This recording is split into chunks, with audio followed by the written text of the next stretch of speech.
Yeah, so our athlete development pathways are put in place to cater for our athletes that are aspiring to be part of our high performance program at the lake at Karapera. So those are the athletes that are based outside the building in a regional space. We have 3 tiers, so tier 1, tier 2 and tier 3. We've got about 200 athletes that are on that pathway. And the purpose really is to prepare them and support them through their athlete journey, basically, to be elite athletes. Yeah, so we have 3 tiers for the pathway. Tier 1 is the top and tier 3 is the bottom. So depending on your progress and your how you're developing and performing, then you'll fit into one of those tiers. And as you move through the tiers, then the support that we provide increases right up to tier 1, where there's a high level of support and really that final prep before you do come into a high performance program centralised at Karapera. The pathway's been developed that you can move in and out of it depending on where you are, what you're up to, your personal circumstances, study, work. So it's developed so that you can exit and then come back in. And coming back in is based on your performance, erg scores. And so it's clearly outlined, and I mean that's I guess the benefit of what we're trying to develop is that it is a pathway that people can move in and out of as they progress and get older and other things happen in life.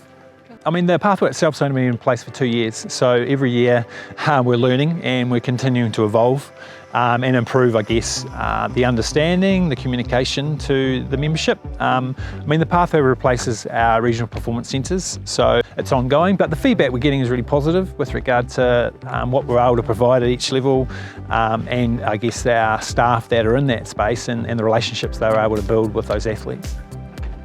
Yeah, so we've got 3 dedicated staff on the pathway.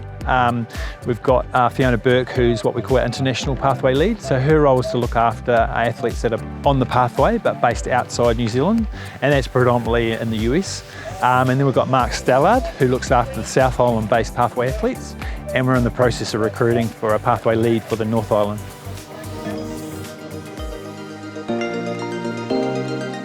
The pathway's been really good for me to be able to just have that communication point between Rowing New Zealand and myself, especially while I'm studying down in Dunedin. So that's been, really cool to have. I had a shoulder surgery in April last year and took a year out of teams. So to be able to have access to like nutritionists and physios through both Rowing New Zealand and Otago Uni's been really cool.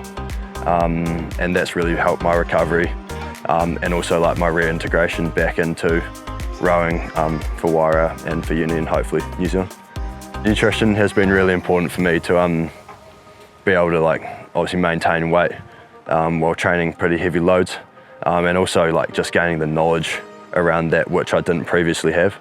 I guess that's probably the main thing that I've taken away from it, is just having that information readily available, and really cool to have that there. So yeah, taking a break from Rowing New Zealand, like the teams, to have my surgery was probably a really beneficial thing for me.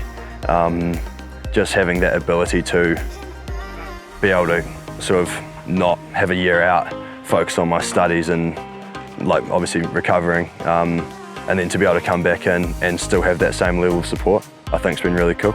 So this year I've had an under 21 trial. My focus is kind of on my studies down at Otago Uni. I'm doing a BSc in neuroscience. So that's keeping me relatively busy.